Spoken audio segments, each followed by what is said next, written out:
حامدا ومصليا ومحمدا ومسلما اما بعد فاعوذ بالله من الشيطان الرجيم بسم الله الرحمن الرحيم اهدنا الصراط المستقيم صراط الذين انعمت عليهم غير المغضوب عليهم ولا الضالين آمين وقال وكان أبوهما صالحا وقال رسول الله صلى الله تعالى عليه وسلم كلكم راع وكلكم مسؤول عن رعيته أو كما قال عليه الصلاة والسلام إن الله وملائكته يصلون على النبي يا أيها الذين آمنوا صلوا عليه وسلموا تسليما مولاي صل وسلم دائما أبدا على حبيبك خير الخلق كلهم هو الحبيب الذي ترجى شفاعته لكل هول من الأهوال مقتحم مولاي صل وسلم دائما أبدا على حبيبك خير الخلق كلهم. حمد و صلات کے بعد سامعین محترم السلام علیکم ورحمۃ اللہ تعالی وبرکاتہ. وقت بہت تیزی سے گزر رہا ہے اور الحمدللہ ہمارا ہال تقریباً فل ہو چکا ہے. معزز کمیٹی حضرات نے، ممبران نے، اور خصوصاً محمد علی جنہوں نے اپنا تعارف ماما سے کروایا کہ میں وہ بات کر رہا ہوں، اور رات 11:30 بجے کا وقت تھا جب حضرت کا فون آیا کہ آپ کو تربیتی سیمینار میں آنا ہے اور ہم نے اس طرح کی معزز ایک گیدرنگ رکھی ہے. عنوان کیا ہوگا؟ عنوان ہوگا اعتدال پسندی. اچھا، میں نے کہا اعتدال پسندی میں کیا گفتگو کی جائے گی؟ تو کہا بچوں کی تربیت سے اس کو جوڑنا ہے اور آج کے تناظر میں ہم نے گفتگو کرنی ہے. دیکھیں، جو ہم بڑے ہیں، ہم نے جو اپنی زندگی گزار لی، اب اگر ہم وہی ساری پرانی باتیں، وہ رسم و رواج آج بچوں پہ نافذ کرنا چاہیں گے تو وہ اکتا جائیں گے. ہمیں آج کے حساب سے شرعی اصولوں کو مد نظر رکھتے ہوئے بچوں کی تربیت کرنی ہوگی. اعتدال پسندی کے حوالے سے بعض لوگ سن کے چڑ جاتے ہیں کہ اعتدال پسندی شاید مغرب کا نظریہ ہے اور یہ ہمارے خلاف سازش ہو رہی ہے. ایسی بات نہیں ہے. قرآن و سنت کی تعلیمات اعتدال پسندی پر مبنی ہیں. کچھ قرآن حکیم کی آیات میرے سامنے ہے، کچھ احادیث کریمہ ہے. میں نے ایک آیت سورہ فاتحہ کی پڑھی جو آپ روزانہ 48 مرتبہ نماز میں پڑھتے ہیں. اگر 48 مرتبہ نہیں بھی پڑھتے تو 20 مرتبہ تو ضرور پڑھتے ہیں. آپ سمجھ گئے ہوں گے کہ اگر آپ سنن و نوافل کے ساتھ 5 نمازیں پڑھتے ہیں تو 48 رکعت بنیں گی. اگر نوافل کو چھوڑ دیتے ہیں تو 20 رکعت بنیں گی، 23 رکعت بنیں گی. اس میں ہم ایک دعا مانگتے ہیں، مگر دعا مانگنے کے بعد ہمارا رویہ کیا ہوتا ہے، اس پہ ہمیں غور کرنا ہے. تو ہم چلتے ہیں. اعتدال پسندی کے مختلف معانی ہیں. اعتدال کا مطلب ہوتا ہے میانہ روی، دو ایکسٹریم جو حدیں ہیں اس کے درمیان کی راہ. اس کو کبھی قرآن حکیم توازن بھی کہتا ہے، ایک متوازن، ایک بیلنس زندگی. کبھی سنت میں ہمیں یہ پتہ چلتا ہے کہ ذمہ داری، احساس ذمہ داری، یہ اعتدال پسندی ہے. کبھی یہ پتہ چلتا ہے کہ کوئی نیک کام کرتے ہوئے، توجہ کریے گا، کوئی نیک کام کرتے ہوئے افراط و تفریط سے بچا جائے، یہ اعتدال پسندی ہوتی ہے، میانہ روی ہوتی ہے. بہت ساری اس کی مثالیں ہیں اور قرآن حکیم نے اس امت کی جو ایک صفت بیان کری گزشتہ امتوں کے مقابلے میں، اس کو امت وسط قرار دیا. وسط قرار دیا، درمیانی امت، معتدل امت، افضل امت، بہترین امت، ذمہ دار امت. اور وہ کیوں فرمایا کہ اس سے پہلے کی امتوں نے نہ صرف اللہ تبارک و تعالیٰ کے ساتھ معاملے میں نعوذ باللہ غلو اور تقصیر، غلو کا مطلب ہے اونچا کرنا اور تقصیر کا مطلب ہے کمی کرنا، زیادتی اور کمی. ان دونوں کے درمیان جو راہ ہے وہ ہے اعتدال کی. اور کبھی قرآن و سنت ہمیں بتا دیں کہ راہ اعتدال کا مطلب ہے صراط مستقیم. سب سے اچھی بات یہی ہے، صراط مستقیم. اور آسان الفاظ میں سمجھنا چاہے تو اللہ کے احکام کو سیرت طیبہ صلی اللہ علیہ وآلہ وسلم کی روشنی میں ادا کرنا، یہ اعتدال ہے. سمپل سی بات ہے، اس میں کوئی دو رائے نہیں ہے. میرے خیال میں ہم یہیں گفتگو کو ختم کرتے اور آپ اچھے کام کریں اور برے کاموں سے بچیں، یہ بس نصیحت ہے۔ اب اس کو ذرا سمجھ لیجئے، قرآن حکیم کہتا ہے وَكَذَلِكَ جَعَلْنَاكُمْ أُمَّةً وَسَطًا لِتَكُونُوا شُهَدَاءَ عَلَى النَّاسِ وَيَكُونَ الرَّسُولُ عَلَيْكُمْ شَهِيدًا۔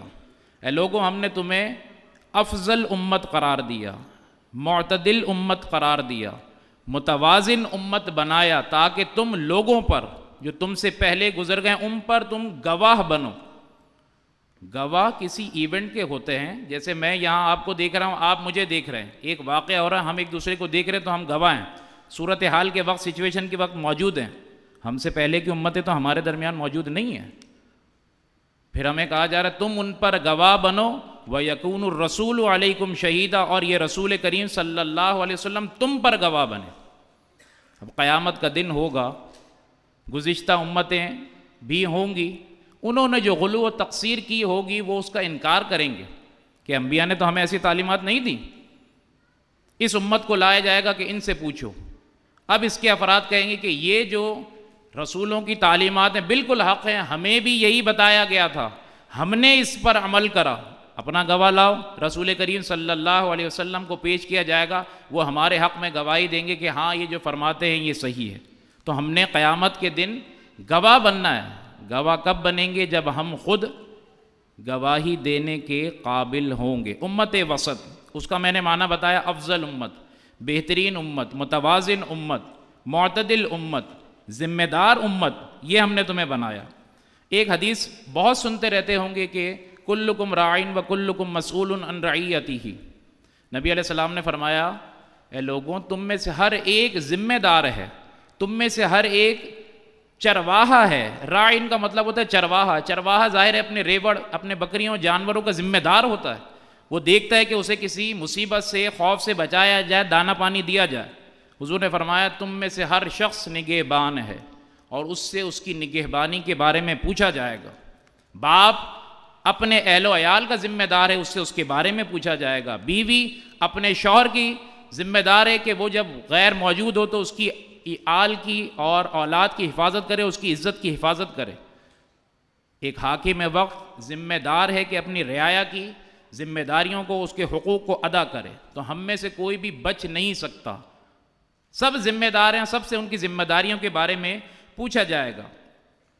نبی علیہ السلام نے فرمایا، اچھا یہ اعتدال پسندی کا دائرہ کار صرف نیک اعمال میں۔ ایک روایت ملتی ہے اور عرب کا ایک مشہور مقولہ بھی ہے کہ خیر الامور اوسطھا، کہ نیک کاموں میں بہترین راہ عمل جو ہے وہ درمیانی راہ ہے، درمیانی راہ ہے۔ نبی علیہ السلام نے فرمایا کہ اے لوگوں، خذوا من الاعمال ما تطیقون۔ یہاں فرائض کی بات نہیں ہو رہی، واجبات کی بات نہیں ہو رہی، نوافل کی بات ہو رہی ہے، زوائد کی بات ہو رہی ہے کہ وہ اعمال کرو جس کی تم طاقت رکھتے ہو۔ فإن اللہ لا یمل حتی تملوا، اللہ تعالیٰ عطا فرمانے سے نہیں تھکتا۔ تم اگر خود عمل کر کر کے تھک جاؤ گے تو اب ظاہر ہے تمہیں اس عمل کا ثواب نہیں ملے گا۔ آگے جو بات ارشاد فرمائی یہ اعتدال پسندی میانہ روی کی بات ہے۔ فرمایا وَإِنَّ أَحَبَّ الْأَعْمَالِ إِلَى اللَّهِ مَا دَامَ وَإِنْ قَلَّ، اللہ کی بارگاہ میں افضل ترین اعمال نوافل کی صورت میں وہ ہیں جو مستقل مزاجی سے کیے جائیں اگرچہ تھوڑے ہوں، مستقل مزاجی سے کیے جائیں، کنٹینیوسلی کی جائیں، کنسسٹنسی سے کیے جائیں، یا اگرچہ تھوڑے ہوں۔ اب دیکھیں کچھ مثالیں بھی ہمیں سیرت طیبہ سے ملتی ہیں۔ حضرت عبداللہ بن عمرو بن العاص رضی اللہ تعالیٰ عنہ جلیل القدر صحابی ہیں، وہ حضور کی بارگاہ میں آئے اور عرض کی یا رسول اللہ میں بہت طاقت رکھتا ہوں، نوافل روزے کتنے رکھوں؟ آپ نے فرمایا ہر مہینے میں 3 روزے رکھو، ہر مہینے میں 3 نفل روزے رکھو۔ اب یہ 3 روزے کیسے رکھیں یہ بھی ہمیں پتہ چلتا ہے۔ آپ چاہیں تو 3 روزے شروع کی جو 3 تاریخیں اس میں رکھ لیں، 1 سے لے کے 3 تک۔ احادیث کریمہ میں اسے غرر کہا گیا، غین را اور را، غرر کہا گیا کہ ایام غرر کے روزے ہیں۔ اگر چاہیں تو ایام 20 کے روزے رکھ لیں کہ جب چاند مکمل ہو رہا ہوتا ہے 13، 14، 15، یا فرمایا کہ ایام سرر کے روزے رکھ لیں، آخر کے روزے 27، 28، 29 یہ روزے رکھ لیں۔ انہوں نے عرض کی یا رسول اللہ میں اس سے زیادہ کی طاقت رکھتا ہوں۔ فرمایا اچھا ایسا کرو کہ 1 دن روزہ رکھو اور 2 دن ناغا کرو۔ انہوں نے عرض کی اللہ کے رسول میں اس سے بھی زیادہ طاقت رکھتا ہوں۔ فرمایا اچھا صوم داؤد رکھو۔ حضرت داؤد علیہ السلام روزہ رکھا کرتے تھے 1 دن اور 1 دن ناغا کیا کرتے تھے، نہیں رکھا کرتے تھے۔ انہوں نے عرض کیا اللہ کے رسول میں اس سے بھی زیادہ چاہتا ہوں. آپ نے فرمایا نہیں، افضل اعدل صوم جو ہے معتدل اعتدال پسندی والے روزے جو نفل ہیں وہ یہی ہیں. اب دیکھیں ایک صحابی نیکی کے معاملے میں اجازت چاہ رہے ہیں، نبی علیہ السلام نے ایک راہ متعین فرما دی کہ نہیں اس سے زیادہ نہیں. قرآن حکیم کی تلاوت کے حوالے سے بھی یہی فرمایا کہ 1 مہینے میں پڑھ لو، 15 دن میں پڑھ لو، 7 دن میں پڑھ لو، 3 دن میں، اس سے کم نہیں.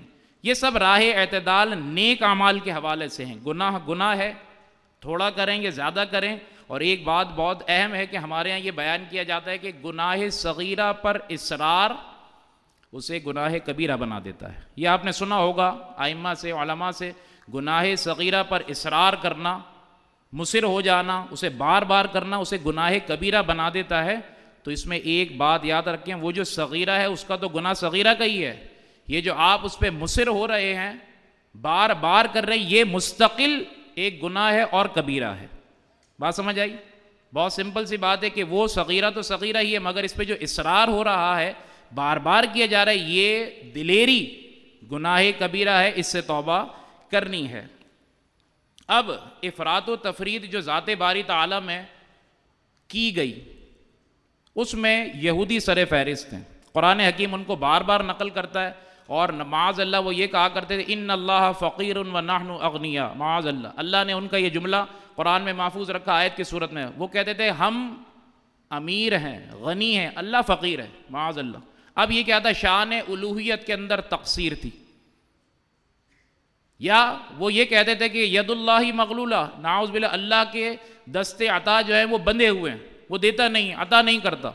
قرآن نے اس کو نقل کیا اور کہا کہ اے مسلمانوں تمہیں اللہ کے بارے میں ایسا عقیدہ نہیں رکھنا.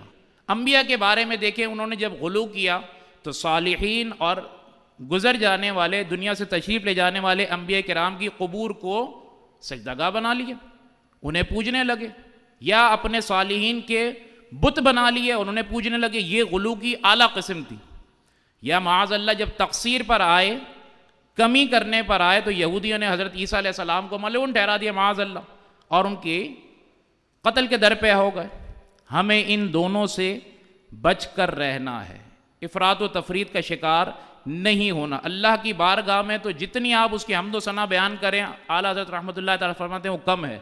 مگر جہاں نبی علیہ الصلوۃ والسلام کی ذات اقدس کا معاملہ آئے گا تو آپ نے فرمایا کہ تیز دھاری تلوار پر چلنے کے مترادف ہے، کہ اگر تھوڑا سا بڑھایا تو شان الوہیت میں داخل کر دیں گے، اور اگر تھوڑا سا گھٹایا تو توہین ہو جائے گی. سنبھل کے قدم رکھنا ہے اور چلنا ہے. اب آ جاتے ہیں بچوں کی تربیت کے اعتبار سے.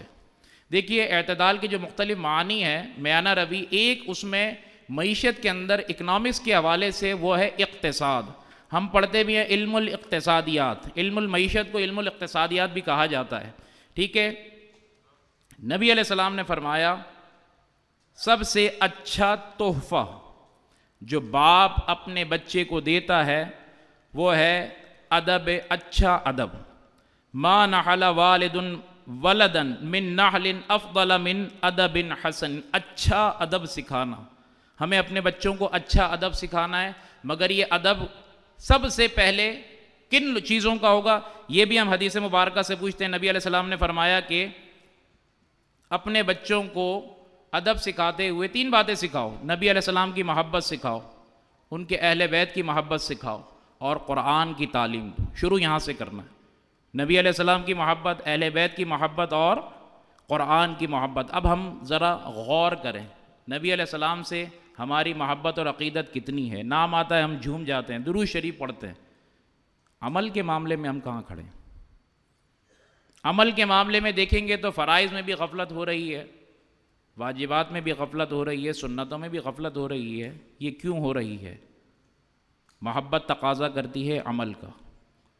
ہم اپنے آپ کو دیکھیں، بچوں کو دیکھیں. اور میں نے ایک آیت سورہ کہف کی پڑھی جس میں 2 یتیم بچوں کا ذکر ہے کہ ان کا خزانہ دیوار کے نیچے تھا، زمین میں دفن تھا.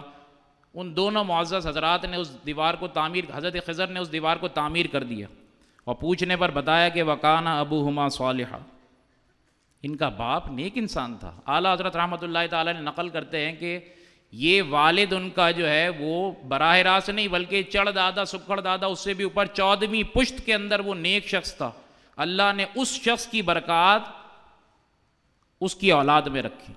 تو اگر ہم خود نیک ہوں گے تو ہماری برکات ہمارے بچوں میں منتقل ہوں گی۔ بچوں کو چاہیے ہوتا ہے ایک رول ماڈل، اگر والدین گھر میں ہی رول ماڈل نہیں بنیں گے تو بچے ظاہر ہے پھر باہر جائیں گے۔ اس کی بہت سادی سی مثال یہ ہے، پانی کا مسئلہ بھی ہے، انتظامیہ کو اس بہانے شکایت بھی ہو جائے گی، صاف پانی اگر کہیں میسر نہ ہو، کسی دکان پہ بھی میسر نہ ہو، قیمتاً میسر نہ ہو، سخت پیاس لگی ہو، اور گندا پانی کہیں اگر جوہڑ میں ہو، ندی میں ہو، تو کیا خیال ہے؟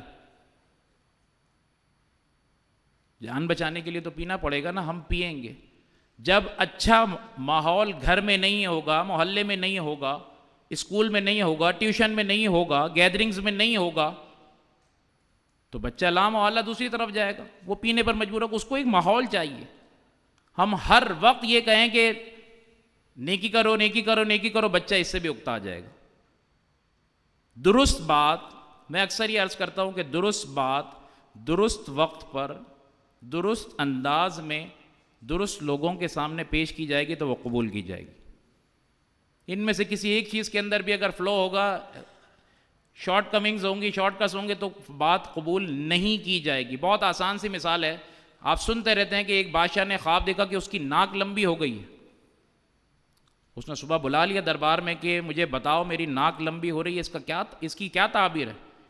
ایک صاحب آئے، وہ جذباتی تھے، انہوں نے کہا بادشاہ سلامت، آپ کے تمام خاندان والے مر جائیں گے، آپ زندہ رہیں گے۔ بادشاہ نے کہا اچھا ایسی بات ہے، جلاد کو بلایا، اس کی گردن اڑا دو، یہ تو میرے سارے خاندان والوں کو مار رہا ہے، یہ کیا تعبیر ہوئی؟ دوسرا سمجھدار تھا، وہ آیا کہا حضور آپ اپنے خاندان میں سب سے لمبی عمر پائیں گے۔ اس نے کہا یس یو آر دا مین، کیا زبردست بات کری تم نے، لاؤ بھائی اس کو تحفے دو۔ میں آپ سے پوچھتا ہوں دونوں باتوں میں فرق کیا تھا؟ جب تمام خاندان والے مر جائیں گے اور یہ زندہ ہیں تو ظاہر ہے لمبی عمر ان کی ہوئی، مگر بات بتانے کا انداز۔ نبی علیہ السلام فرماتے ہیں کہ ہم گروہ انبیاء کو ایک تعلیم اللہ نے یہ بھی دی کہ لوگوں سے ان کی عقلوں کے مطابق گفتگو کرو، یہ ہم میں نہیں ہے۔ ہم فلسفیانہ گفتگو کر رہے ہوں گے، بچہ دیکھ رہا ہوگا، بڑا دیکھ رہا ہوگا، وہ اونگ رہا ہوگا، سر کھجا رہا ہوگا، اس کو سمجھ میں ہی نہیں آ رہی ہوگی۔ ایک آسان سی بات ہے، ایک کچھ دیہاتی وزیر آب پاشی کے پاس آئے، وہ بہت پڑھے لکھے صاحب تھے، امیر علیہ سنت نے بھی اس کو بیان کرا، تو وہ آ کے پوچھا کہ ان کا کیا مسئلہ ہے؟ انہوں نے براہ راست ان دیہاتیوں سے کہا کیا امسال آپ کی کشت زار میں تقاطر امطار ہوئی ہے؟ اب وہ سب ایک دوسرے کو دیکھنے لگے، انہوں نے کہا شاید لگتا ہے کہ یہ ابھی قرآن شریف پڑھ رہے ہیں، ہم بعد میں آئیں گے۔ سمپل سا مطلب تھا، کیا اس سال بارش ہوئی ہے؟ یہ پوچھ لیتے، اتنی لمبی تقریر کرنے کی، مشکل الفاظ کا انتخاب کرنے کی کیا ضرورت تھی؟ تو ہمیں چاہیے کہ ہم اپنے بچوں سے ان کی عقلوں کے مطابق گفتگو کریں، جبھی کامیابی ہوگی۔ اگر مشکل الفاظ میں فلسفیانہ انداز میں بیان کرنے کی کوشش کریں گے تو بات نہیں بنے گی۔ ایک اور مثال سیرت طیبہ سے ملتی ہے، کچھ صحابہ کرام رضی اللہ تعالیٰ عنہم اجمعین، ام المومنین سیدہ عائشہ صدیقہ رضی اللہ تعالیٰ عنہ کی بارگاہ میں آئے اور پوچھا کہ نبی علیہ السلام کے معمولات کیسے ہیں نوافل کے، ان کو بتایا گیا، تو وہ تینوں نے یہ غور کرا کہ یار ہم تو اتنی عبادت نہیں کر سکتے، ہم کیا کر رہے ہیں، اپنے دیگر کام کاج کو چھوڑ کے ہم صرف نیک کام کریں گے۔ یہ نوافل کی بات ہو رہی تھی۔ ایک نے یہ ارادہ کرا کہ میں ہمیشہ روزے رکھوں گا، دوسرے نے ارادہ کرا میں قیام لیل ہمیشہ کروں گا، تیسرے کے صحابی کا رضی اللہ تعالیٰ عنہ کو یہ ارادہ تھا کہ میں نکاح نہیں کروں گا۔ نبی علیہ السلام کو خبر ہوئی، آپ نے فرمایا کیا آپ حضرات نے یہ گفتگو کی ہے؟ عرض کی جی حضور۔ فرمایا سن لو، میں روزے رکھتا بھی ہوں نہیں بھی رکھتا، نوافل کی بات ہو رہی ہے، میں قیام لیل بھی کرتا ہوں، میں آرام بھی کرتا ہوں، اور میں نے نکاح بھی کیے ہوئے ہیں۔ پھر فرمایا فمن رغب عن سنتی فلیس منی، کہ جو میری اس طریقے سے روح گردانی کرے گا وہ میرے طریقے پر نہیں ہے۔ اب ہم دیکھ لیں کہ ساری رات نفل پڑھ رہے ہیں اور تھک گئے، صبح ہمارے کام کاج میں حرج آ رہا ہے، گھر والوں کی خدمت میں حرج آ رہا ہے، ڈیوٹی کا حرج ہو رہا ہے، تو یہ نوافل کسی کام کے نہیں ہیں۔ میانہ روی، اعتدال پسندی، اپنی استطاعت طاقت کے مطابق ہمیں عبادات کرنی ہے۔ متعین کر لیں، 2 پڑھنی ہے، 4 پڑھنی ہے، 12 پڑھنی ہے، مگر مستقل مزاجی سے پڑھنی ہے، الگ الگ رویے اختیار نہیں کرنے۔ صحیح بخاری کی یہ روایت تھی میں نے جو آپ کے سامنے پیش کی۔ اس میں ایک بات اور بھی ہے کہ جب نبی علیہ السلام نے مسلسل روزے رکھے تو کچھ صحابہ نے بھی یہ رکھنے شروع کر دیے تھے۔ عقیدے کی بات ہے، کیونکہ اس سے پہلے بتایا گیا کہ عقیدہ درست بالکل، چونکہ الحمدللہ ہم سب خوش عقیدہ یہاں بیٹھے تو ہم اس طرف نہیں جا رہے، ہم سیدھی سیدھی بات کر رہے ہیں۔ نبی علیہ السلام نے فرمایا کہ میرا رب مجھے کھلاتا اور پلاتا ہے، تم میں سے کون میری طرح ہے؟ ایکم مثلی، تم میں سے کون میری طرح ہے؟ میرا رب مجھے کھلاتا اور پلاتا ہے۔ تو یہاں یہ روایت میں ہے جو اس کو غور کرنا چاہیے، جو انما انا بشر مثلکم سے یہ لے آتے ہیں کہ ہماری طرح کے معاذ اللہ وہ انسان تھے۔ اعلیٰ حضرت نے لکھا ہے ظاہری صورت میں تو میں تم جیسا ہوں، ظاہری صورت میں تو میں تم جیسا ہوں، مگر اللہ مجھ پر وہی نازل فرماتا ہے۔ تو ظاہری صورت پہ نہ جائے، حضور نے یہاں فرما دیا کہ میرا رب مجھے کھلاتا اور پلاتا ہے۔ وہ کیا غذا ہے وہ اللہ جانے اور اس کا حبیب صلی اللہ تعالیٰ علیہ وسلم جانے۔ اب کچھ باتیں بچوں کے حوالے سے مزید کہ ہم برائیوں سے، اب جو اخلاقی برائیاں ان میں سے کس سے بچائیں؟ اتنی ساری ہے، تکبر ہے، ریاکاری ہے، غیبت ہے، چغلی ہے، بہتان تراشی ہے، وغیرہ وغیرہ، ان سب سے کیسے بچائیں بچوں کو؟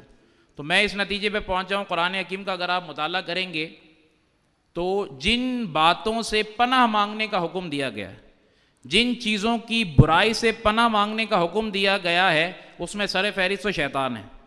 شیطان جتنی قسم کے ہوں ان سب کے شر سے اللہ نے پناہ مانگنے کا حکم دیا ہے، ہمیں تعلیم دی گئی ہے۔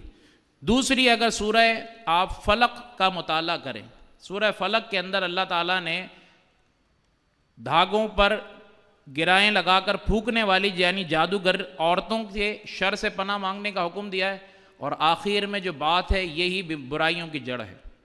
وَمِن شَرِّ حَاسِدٍ إِذَا حَسَدَ، خدا کی قسم یہ حسد ایسی بیماری ہے، اگر یہ کسی کو ہو جائے تو ساری برائیاں خود بخود آ جائیں گی۔ آپ غور کریں گے، اگر حسد ہو، جیلسی ہو، تو بس انسان چاہے گا کہ بس کسی طرح یہ ہو جائے، پھر اس کی غیبت بھی ہوگی، برائی بھی ہوگی، اس پر تہمتیں بھی ہوں گی، کینہ بھی ہوگا دل میں۔ اب جو رکھ رہا ہے حسد، اس کا نقصان کیا ہوگا؟ ذہنی ٹینشن کا شکار ہوگا، دباؤ کا شکار ہوگا، پریشانی ہوگی اس کو۔ تو اللہ نے آخر میں یہی سورت کے آخر میں ارشاد فرمایا وَمِن شَرِّ حَاسِدٍ إِذَا حَسَدَ، اور حاسد کے شر سے جب وہ مجھ سے حسد کرے، جب وہ مجھ سے حسد کرے۔ تو ہم یہ دعا مانگے کہ اے اللہ ہمیں حاسدوں کے شر سے محفوظ، اور یہ حسد کی برائی مذمت یہ اپنے بچوں کو بتائیں تو بہت ساری بیماریوں سے، برائیوں سے ہم اپنے آپ کو بچا سکتے ہیں۔ بچوں کی تعلیم و تربیت میں کھیل کا بڑا عمل دخل ہے۔ ہیلدی ایکٹیویٹیز آج جتنے بھی 40 سے اوپر یا انڈر 40 ہیں، اگر آپ غور کریں گے تو مطلب میں اپنی ذاتی طور پر عرض کروں تو ہم نے تو تقریباً بچوں کے کھیلنے والے اس وقت کے کھیل سب کھیلے، والدین ہمیں اجازت دیتے تھے۔ آج وہ ایکٹیویٹیز ہماری کم ہوتی بھی نظر آ رہی ہیں۔ اس کی خیر انتظامی امور میں بھی بہت عمل دخل ہے۔ ہمارے پارکس کھا گئے لوگ، میدان ہمارے کھا گئے، جو کھلی کشادہ جگہیں ہوتی تھی اب وہاں پر بلند و بالا عمارات بن گئی ہیں، تو کھیلنے کی جگہ نہیں ہے، صفائی ستھرائی نہیں ہے، تو بچوں کی ہیلدی ایکٹیویٹیز نہیں ہو پاتی۔ اس سلسلے میں انتظامیہ نے گزشتہ سالوں میں ایک مصلی کمپٹیشن نماز کے حوالے سے کیا تھا، جس میں سائیکلیں دی گئی تھیں، اس میں نماز کے حوالے سے تھا۔ میری گزارش ہے کہ تھوڑے سے اگر اسکول کے علاوہ اگر آپ ہیلدی ایکٹیویٹیز میں رننگ کمپٹیشن رکھیں، دوڑنے کا ہو۔ اگر میں ایک سوال پوچھوں آپ لوگوں سے اور مجھے پرچی پہ لکھ کے جواب دیجیے گا، نبی علیہ الصلوۃ والسلام کی حدیث موجود ہے، سیدہ عائشہ رضی اللہ تعالی عنہا فرماتی ہیں کہ حضور علیہ الصلوۃ والسلام اور ہم نے جو ہے وہ ایک میدان میں دوڑ لگائی تھی۔ واقعہ مشہور ہے نا؟ اگر میں پوچھوں کہ بھائی اس سنت پر تنہائی میں جا کے بالکل دور جا کے ہم میں سے کتنے شادی شدہ افراد نے عمل کیا؟ جواب آپ خود اپنے آپ سے طلب کریں۔ سیرت کا یہ بھی تو حسن ہے نا، ان کے ساتھ جا رہے ہیں۔ اچھا اگر میں یہ کہوں کہ ہم میں سے تیراکی کتنوں کو آتی ہے؟ نبی علیہ السلام نے تو فرمایا اپنے بچوں کو یہ سکھاؤ۔ تیراکی سکھاؤ، تیر اندازی سکھاؤ، گھڑ سواری سکھاؤ، یہ سب کیا ہے ہیلدی ایکٹیویٹیز ہے، ہمارے پاس نہیں ہے، ہمیں خود نہیں آتی. خدا نہ خواستہ کبھی کوئی صورتحال پیدا ہو جائے تو ہم دل میں یہ نیت کر لیں گے کہ نبی علیہ السلام نے، ہاں یہ بھی ایک روایت ہے کہ ڈوبنے والا بھی شہید ہوتا ہے، چلو اس بہانے شہادت کا مرتبہ تو مل جائے گا. بھائی جان بچانا بھی فرض ہے، پہلے یہ بھی ہمیں آنا چاہیے. سب ہیلدی ایکٹیویٹیز ہیں. تو ہیلدی ایکٹیویٹیز کا ایک وقت ہو، یقیناً ہوگا بچوں کے پاس، ان کو وقت دے، ان کے ساتھ خود بھی شریک ہو، ان کے ساتھ خود بھی شریک ہو. اچھا جب آپ ان کو ان سب کاموں میں انگیج رکھیں گے نا، تو انتظامیہ کے کوئی فرد بھائی مجھ سے کہہ رہے تھے کہ سوشل میڈیا جب ان چکروں میں رکھیں گے انہیں، تو وہ سوشل میڈیا کے چکروں سے خود ہی دور ہو جائیں گے.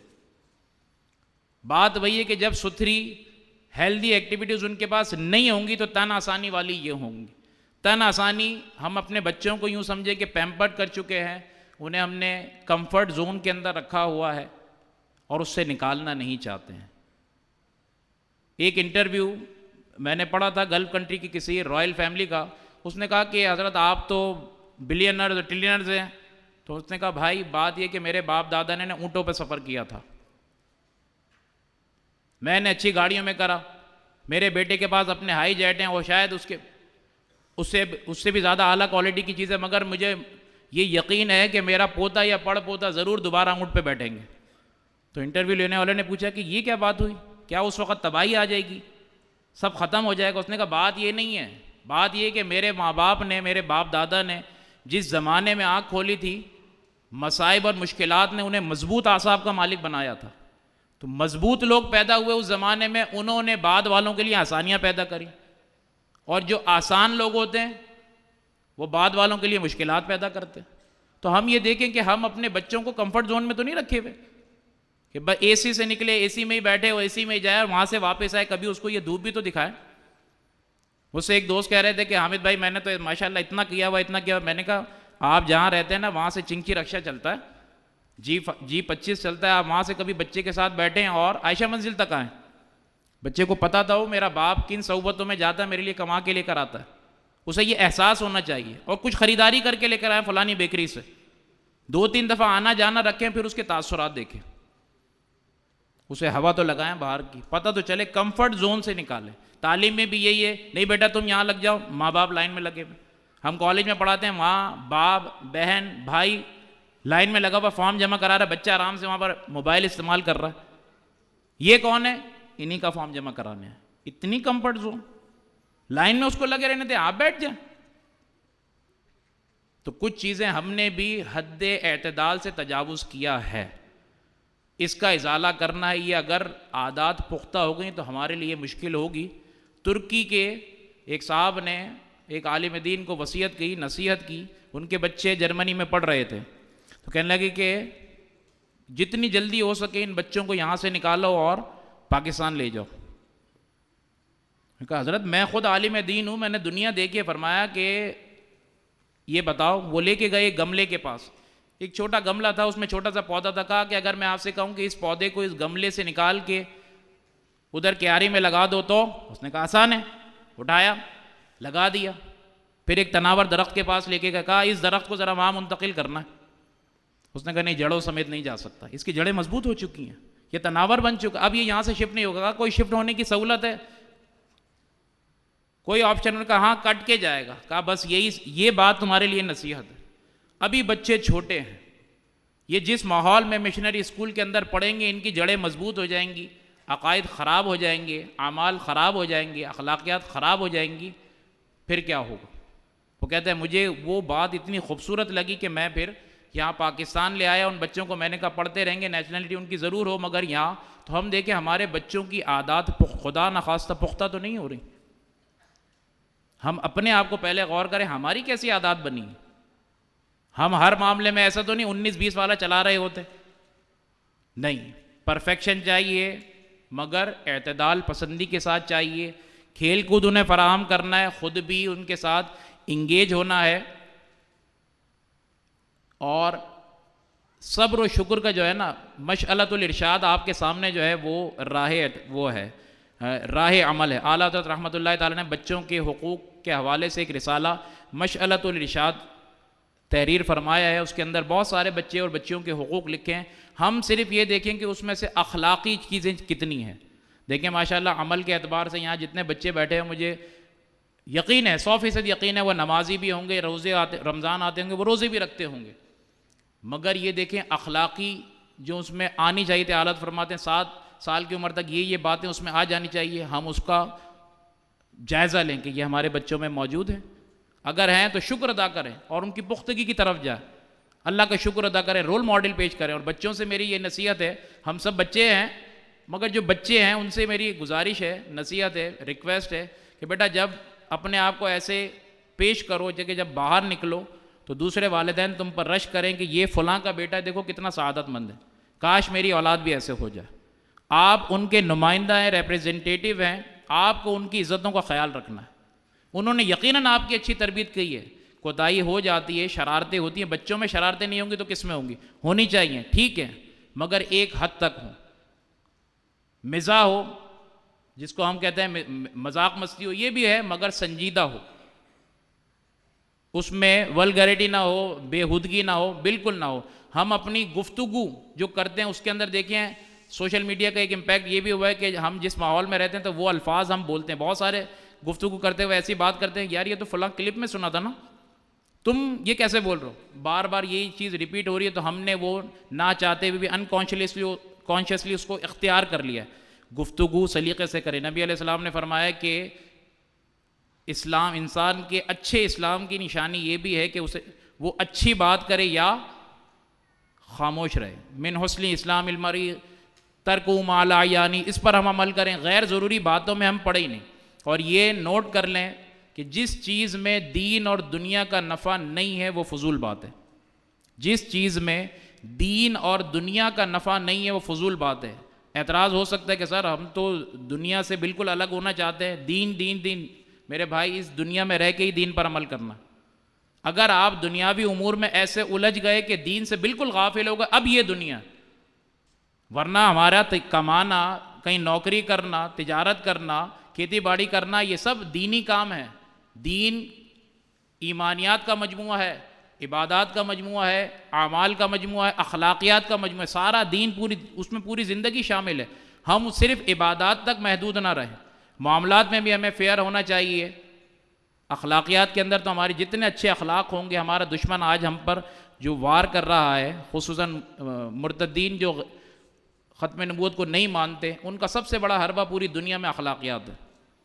دنیا کہتے یار بات ٹھیک ہے، تم صحیح کہہ رہے ہو، مگر ان کے اخلاق بھی تو دیکھو، انہوں نے اب تک کوئی بری بات نہیں کری، گالی نہیں بکی، آپ سے مناظرہ کرتے وقت یوں نہیں کری یوں نہیں کری، اس میں وہ ٹریپ ہو کے ان کی طرف چلے جاتے ہیں۔ ہمیں اچھے اخلاق کا مالک ہونا ہے۔ نبی علیہ السلام کے اخلاقی کریمہ کیا تھے؟ سیدہ عائشہ رضی اللہ تعالیٰ نے فرمایا حضور کے اخلاقی کریمہ دیکھنے ہو تو قرآن ہے، قرآن کی عملی تفسیر دیکھنی ہو تو نبی علیہ السلام کے اخلاقی کریمہ ہیں۔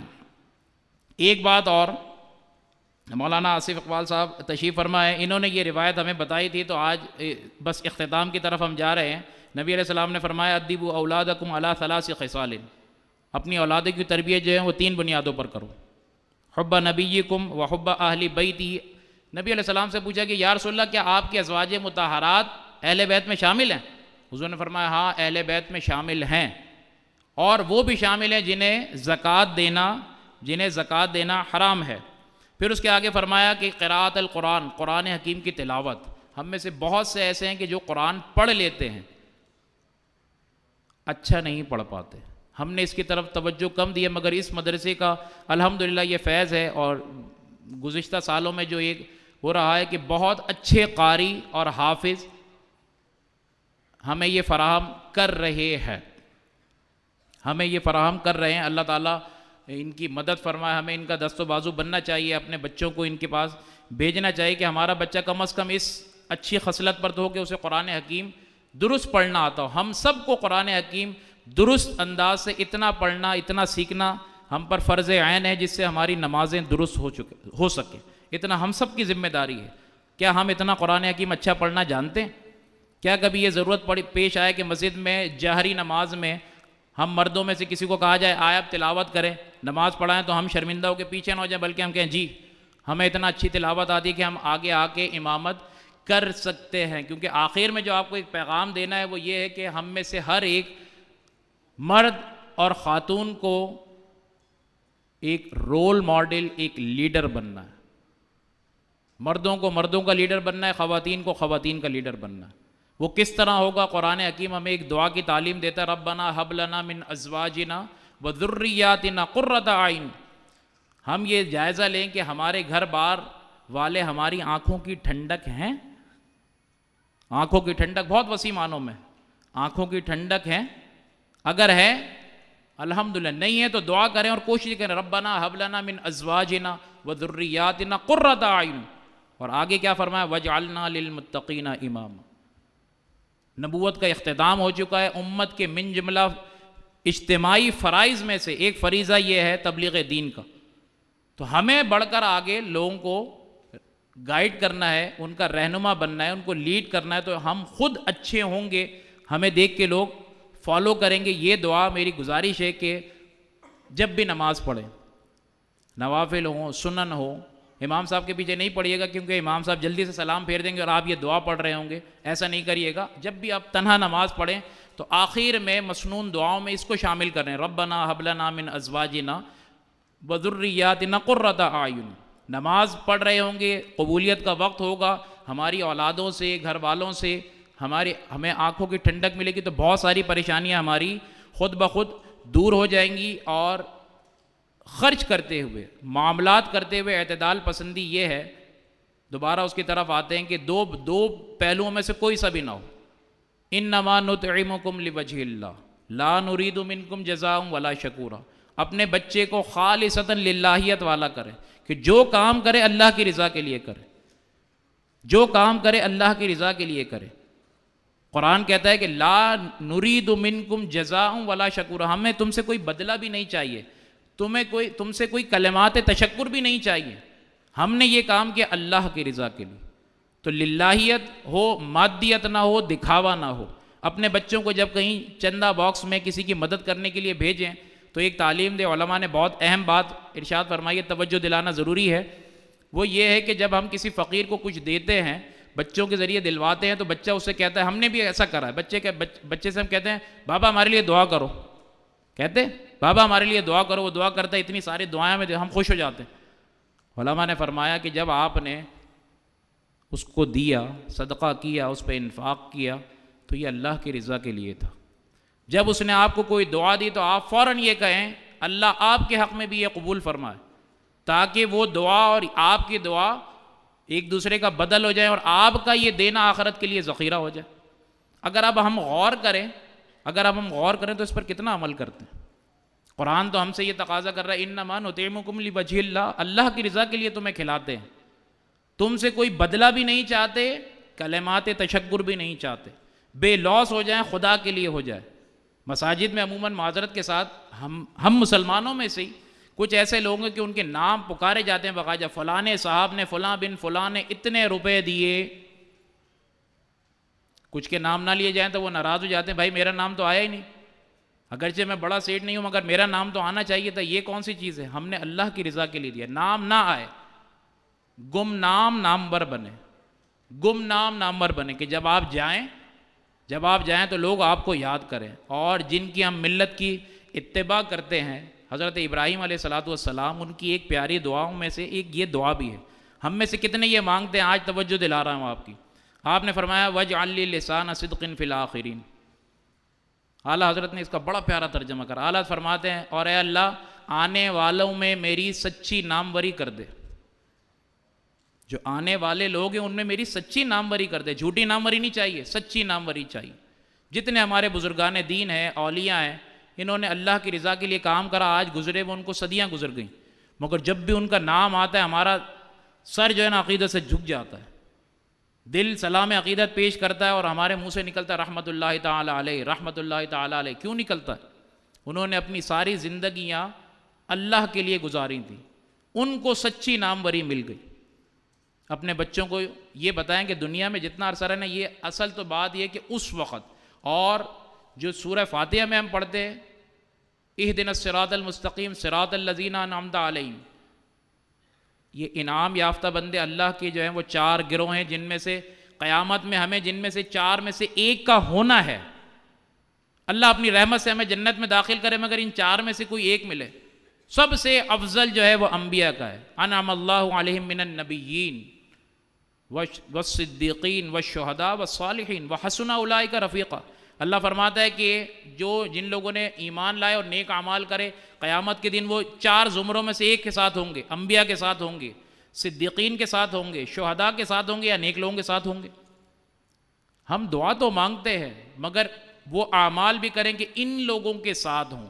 انبیاء کے ساتھ ہمارا اٹھنا ہو حشر والے دن. یہاں ایک بات کی اور وضاحت ہو سکتا ہے، کسی کے ذہن میں یہ وسوسہ کسی نے ڈالا ہو یا کہیں پڑھا ہو کہ دیکھو یہ آیت بتاتی ہے کہ دنیا میں بھی انسان نبی ہو سکتا ہے. ان الذین آمنوا وعملوا الصالحات کے تحت اولئک انعم اللہ علیہم من النبیین. منکرین ختم نبوت ایک اعتراض یہ بھی کرتے ہیں کہ دیکھو یہاں قرآن کہہ رہا ہے کہ جنہوں نے نیک اعمال ایمان لائے اور نیک اعمال کیے وہ انبیاء کے ساتھ ہوں گے، گروہ انبیاء میں سے ہوں گے، یعنی وہ نبی بن جائیں گے. ایسی بات نہیں ہے، اس کا تعلق آخرت سے ہے کہ آخرت کے اندر جو گروہ بنیں گے جنت کے اندر، ان کے اندر ٹاپ کلاس جو ہوگا، ایلیٹ کلاس جو ہوگی، اس کے اندر وہ انبیاء کی ہوگی. اللہ ہمیں ان میں شامل کرے. ورنہ صدیقین کے اندر کرے. صدیقین کون ہے؟ سراپا صدق. عمل کریں تو سچائی کے ساتھ، بولیں تو سچائی کے ساتھ، خیالات آئیں تو وہ بھی پاکیزہ اور سچے. بلکہ صدیق کا معنی تو ایک یہ لکھا ہے کہ جو وہ جیسا کہے اللہ ویسا کر دے. زبان میں اتنی تاثیر کہ وہ جیسا کہے اللہ ویسا کر دے. آپ نے وہ سنا ہے بزرگ رحمۃ اللہ تعالیٰ کا واقعہ کہ جب وہ کسی چیز سے ان کو ٹھوکر لگی، رات کے اندھیرے میں تہجد پڑھنے اٹھے تھے، لکڑی ہے کہ لوہا ہے کہ پتہ نہیں کیا ہے، سنا ہے نا یہ واقعہ. وہ اللہ کا بندہ صدیق ہے کہ وہ جو بولے جا رہا ہے ویسا ہوتا جا رہا ہے. تو ہم ان 4 گروہوں میں سے کسی ایک گروہ میں ہونے کی تمنا کریں. اور ہم یہ سنتے رہتے ہیں کہ اسلام کی بنیاد 5 باتوں پر ہے. ہم نے سنا ہے اسلام کی بنیاد 5 باتوں پر ہے. اگر کہیں پلر ڈل گئے ہوں، پلنتے ڈل گئی ہوں، فلنگ ہو چکی ہو، اور ہم جائیں اور ہم سے کوئی کہے کہ امام صاحب یہ دیکھیں یا مولانا صاحب یہ دیکھیں یہ میرا گھر ہے، تو ہم کہیں گے بھائی یہ گھر نہیں ہے، یہ بنیاد ہے. پھر اسلام کی بنیاد تو کلمہ شہادت، نماز، روزہ، حج، زکوٰۃ، اس کی عمارت کیا ہے؟ کبھی سوچا؟ میں جو سمجھا ہوں وہ آپ کے سامنے پیش کر دیتا ہوں. نہ پسند آئے تو ناراض نہ ہوئیے گا. اللہ تعالیٰ نے فرمایا کہ اللہ تعالیٰ ان کو پسند کرتا ہے جو اس کی راہ میں ایک مضبوط دیوار کی طرح لڑتے ہیں. کل بنیان المرصوص کے الفاظ ہیں قرآن حکیم میں. اللہ ان مجاہدین کو پسند کرتا ہے جو اس کی راہ میں لڑتے ہیں ایک مضبوط دیوار کی صورت میں. اور دوسری روایت سے ہمیں یہ پتہ چلتا ہے نبی علیہ السلام نے فرمایا کہ تمام مسلمانوں کی مثال، امت مسلمہ کی مثال ایک دیوار کی سی ہے، یشد بعضہ بعضا، یشد بعضہ بعضا، جس کی ہر اینٹ دوسری اینٹ کو مضبوط کر رہی ہوتی. امت مسلمہ میں ہم بطور امت مسلمہ کے فرد ہم بہت انگیج ہیں. ہمیں سیدھی جانب مسلمان جو ہمارے ہے اس کو لے کے چلنا ہے، دائیں جانب جو ہے، بائیں جانب جو اسے بھی لے کے چلنا ہے، سامنے اسے بھی لے کے چلنا ہے. اس کا رول ادا کرنا ہے، کلیکٹیولی ایفرٹ کرنے ہیں، مل جل کر ایفرٹ کرنے. ہمیں اس سے آئسولیٹ نہیں ہونا. اگر ہم اس سے آئسولیٹ ہوئے تو بس پھر مسائل ہوں گے. تو ایک جمعیت کا تصور، امت کا تصور ہم اپنے بچوں کو دیں. اور جو قرآن حکیم نے ہمیں یہ بتایا کہ اللہ نے مختلف گروہوں میں اور خاندانوں میں لوگوں کو پیدا کرا، اس کے آگے ہمیں ایک اصول بھی دیا، ان اکرمکم عند اللہ اتقاکم. ہمارے یہاں جتنی بھی اس وقت کمیونٹیز موجود ہیں اور جو سن رہے ہیں، اس کے توسط سے وہ نسلی تفاخر اور امتیاز سے باہر آ جائے. معذرت کے ساتھ امت مسلمہ کا ایک وحدت کا تصور دیں، وحدت کا تصور دیں. ہاں کمپٹیشن اگر رکھنا ہے جماعتوں کے اندر، خاندانوں کے اندر، تو قرآن حکیم سے یہ پوچھے. قرآن کہتا ہے فاستبقوا الخیرات، اے مومنو نیک کاموں میں ایک دوسرے سے آگے بڑھنے کے لیے کوشش کرو، مقابلہ کرو. ہم اپنے خاندان پہ فخر اس وقت کریں کہ الحمدللہ 10 خاندان میرے علاقے میں بستے ہیں مگر میرا خاندان ایمان میں، عمل صالح میں، تقوی میں سب سے آگے. اس بات پر ہمیں تفاخر ہونا چاہیے. اس بات پر نہیں کہ بہت زیادہ مالدار ہیں، بہت بڑے بزنس مین ہیں. نہیں ہے، خدا کی قسم اس وقت اس چیز کی ضرورت ہے. اگر ہم الگ الگ رہیں گے، آئسولیٹ ہو کر رہیں گے، تو بہت سارے مسائل جو ابھی یہاں نہیں آئے، ہم نے نہیں دیکھے، ہمیں فیس کرنے پڑ سکتے ہیں. امت مسلمہ کا ایک تصور اپنے بچوں میں کہ بیٹا تم اس عظیم امت سے جڑے ہوئے ایک فرد ہو. ٹھیک ہے، اور شکوہ نہیں کرو، اپنے حصے کی کوئی شمع جلاتے جاؤ، شمع بجھانا نہیں۔ معذرت کے ساتھ ہم میں سے ہی کچھ ایسے لوگ ہیں کہ جو انہوں نے اپنا موٹو یہ بنایا ہوا ہے کہ شکوہ نور سحر سے تو کہیں بہتر ہے اپنے حصے کی کوئی شمع بجھاتے جاؤ، اس کی ٹانگ کھینچنا اس کی ٹانگ کھینچنا نہیں۔ ہمیں بچوں کو شروع سے یہ دینا کہ بیٹا امت مسلمہ کا ایک فرد ہے، ہم نے اللہ کی رضا کے لیے کام کرنا ہے، دین کی سربلندی کے لیے کام کرنا ہے، نام و نمود ہمیں نہیں چاہیے۔ اگر میرے محلے میں ایک مدرسہ چل رہا ہے کسی اور سنی تنظیم کا تو میں اس کا دست و بازو بنوں گا، معذرت کے ساتھ ہمارے ایسا نہیں ہے، میں اس کا دست و بازو بنوں گا، میں اپنا مدرسہ الگ سے نہیں کھولوں گا، جو میرے ریفرنس کے بچے ہیں وہ بھی میں اس مدرسے میں لا کے داخل کروں گا۔ اجتماعیت تو ایسے شروع ہوگی نا، نہیں یہ اس تنظیم کا ہوگا، فلاں یہ اس تنظیم کا ہوگا، پھر جب تنظیم کا ہوگا اس کے نمائندے ہوں گے، چندے ہوں گے، جھگڑے ہوں گے۔ ہم چھوٹی چھوٹی باتوں پہ تو اتفاق کر لیں۔ ایک مدرسہ عظیم، ہاں اگر ایک شاخ اس کی بھر گئی، ایک 4 گلیوں کے لیے 10 گلیوں کے لیے وہ کافی ہو گئی، الحمدللہ، اب ہم دوسری اس کی شاخ کھولیں، چلو وہ دوسری تنظیم کے سپرد کر دیں، مگر تصور تو یہ ہو کہ امت مسلمہ بحیثیت امت کام کر رہی ہے، دین کا کام کر رہی ہے، نام و نمود بالکل نہ ہو۔ میرے خیال میں گفتگو بہت زیادہ ہو گئی ہے اور طویل بھی ہو گئی ہے، اور بعض چہرے ایسے نظر آ رہے ہیں کہ بس مولانا صاحب اب آپ نے بہت سارے حقائق بیان کر دیے ہیں، آپ ذرا تشریف لے آئیں۔ آخر میں یہ دعا کرنی ہے کہ اللہ نے نفس کی جو اقسام بیان فرمائی ہیں اس میں ایک سب سے جو اعلیٰ ہے اور ایک ادنا ہے اور ایک متوسط ہے۔ آج ہم یہ پیغام لے کر اٹھیں گے کہ زندگی بھر یہ کوشش کرنی ہے، قرآن و سنت کے مطابق اپنی زندگی گزارنی ہے کہ جب موت کا فرشتہ ہمارے پاس آئے تو قرآن حکیم کی اس آیت کی تعبیر ہو، یا ایتھا النفس المطمئنہ ارجعی الی ربک راضیۃ مرضیہ فادخلی فی عبادی وادخلی جنتی، کہ جب وہ لینے آئے تو وہ کہے کہ اے اطمینان والی جان چل اپنے رب کی طرف، تو اس سے راضی ہے، وہ تجھ سے راضی۔ ہم تو یہ کہہ رہے ہیں کہ اے اللہ ہم تجھے راضی کرنا چاہتے ہیں، ہم سے راضی ہو جا، وہاں سے بھی تو صدا آئے، ہم اپنے کانوں سے جیتے جاگتے سنیں کہ ہاں اے میرے بندے، اے میری بندی، میں تجھ سے راضی ہوں، چل اب آجا میرے خاص بندوں میں داخل ہو جا اور میری جنت کے اندر داخل ہو جا۔ زندگی کا مقصد یہ بنا ہے، یہ نہ ہو تو کم از کم ہم خود ایسے تو ہو جائیں کہ برائی کو برائی جانیں، نفس لوامہ تو ہمارے پاس ہو، برا کر رہے ہوں، برا کہہ رہے ہوں، برا دیکھ رہے ہوں، اس کو برا تو جانیں، آنکھیں پھیر کے وہاں سے نہ چلے جائیں۔ معاشرے میں بگاڑ بھی ہے، اچھائی بھی ہے، مگر بگاڑ کو ہم دیکھتے ہوئے نہیں جاتے۔ اگر میں ابھی کہوں کہ ڈیمونسٹریشن کے طور پر آپ نے اگر کچھ کھایا ہے، کچھ پیا ہے، اس کا کور ریپر چپکے سے کرسی کے نیچے ڈال دیا یا گدی کے بیچ میں اٹکا دیا ہے، تو غور کریں کہ یہ ذمہ داری کا ثبوت تو نہیں ہے، ہال آپ کو اس لیے تو نہیں دیا گیا تھا۔ آپ یہ کہ نہیں اس کے لیے تو باقاعدہ ملازمین رکھے گئے ہیں اجرت پر، یہ انہی کی ذمہ داری نہیں۔ صفائی ستھرائی ہماری ذمہ داری ہے، اجتماعی ذمہ داری ہے۔ ہر بچے کو، ہر بڑے کو یہ شعور دیں کہ وہ اپنے گھر کو اون کرے کہ یہ گھر میرا ہے، اس کی صفائی ستھرائی، یہ دروازہ میرا، اس کی صفائی ستھرائی، سارے گلی والے مل کر اون کریں گلی کو کہ یہ میری گلی ہے، اس کی صفائی ستھرائی کی ذمہ داری میری ہے، تو کیا خیال ہے بہت سارے شعبے تو خود بخود بند ہو جائیں گے جو ناکارہ ہے۔ کبھی ایسا ہو کہ ہم ربیع الاول شریف کا مہینہ تشریف لا رہا ہے، ہم کہیں کہ صفائی مہم کا آغاز کرتے ہیں، آج سے ہماری ہر گلی چمکتی دمکتی ہوگی۔ ذمہ داری صرف یہ ہو کہ میں اپنے گھر کا دروازہ دوسرے کا دروازہ خراب کیے بغیر صاف رکھوں گا، یہ نہ ہو کہ صفائی کری وہاں ڈال دیا اس نے پھر یہاں ڈال دیا، تو وہ یوں آگے پیچھے نہ ہو، یوں ہو، اور نفس برائی کا حکم دیتا رہے گا۔ سیدنا یوسف علیہ السلام کے الفاظ سے ہمیں پتہ چلتا ہے ان النفس لامارۃ بالسوء الا ما رحم ربی، کہ نفس تو اگر اس کو آپ شے دیں گے تو یہ برائی کا حکم دیتا رہے گا، مگر جس پر رب رحم فرمائے، پروردگار رحم فرمائے۔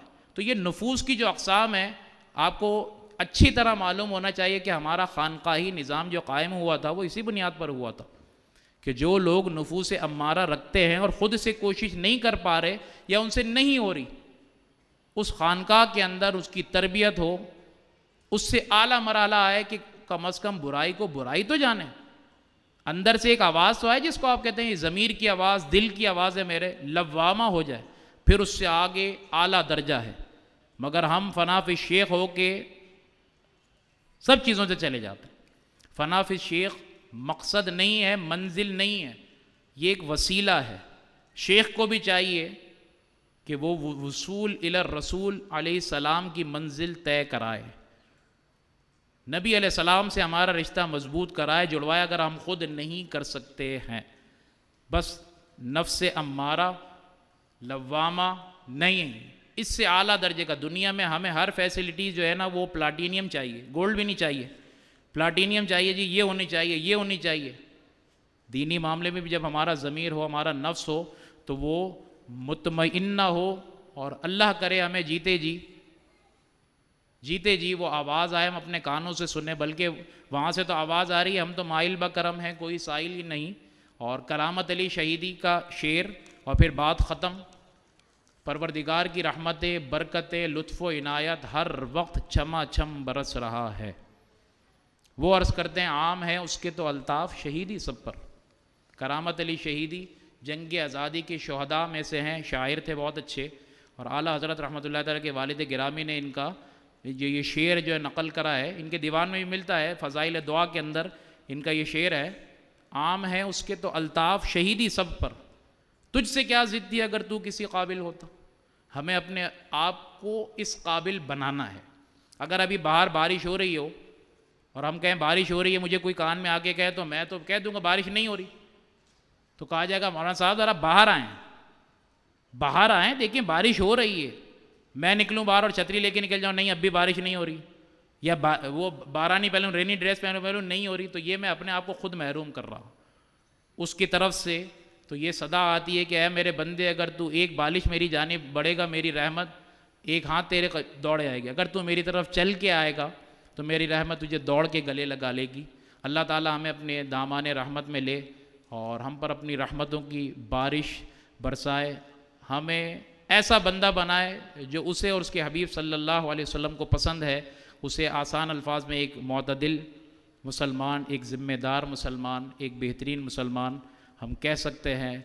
اللہ تعالیٰ سے دعا ہے کہ جو کچھ کہا سنا اسے یاد رکھ کر اس پر عمل کرنے کی توفیق عطا فرمائے۔ اس میں جو غلطی کوتاہی لفظی ہو گئی ہوں، پروردگار اپنی رحمت سے اپنے حبیب کے صدقے معاف فرمائے، اور اگر کچھ کہنے سے رہ گیا ہو تو انشاءاللہ اس کو ہمارے امام صاحب اور دیگر اہل علم حضرات بیٹھے ہیں وہ مکمل کر دیں گے۔ اگر کوئی سوالات ہیں، مجھ سے کہا گیا تھا اگر کوئی سوال ہو تو وہ انتظامیہ کو پیش کر دی جائیں گے، اگر سوال نہیں ہے تو وآخر دعوانا ان الحمد للہ رب العالمین۔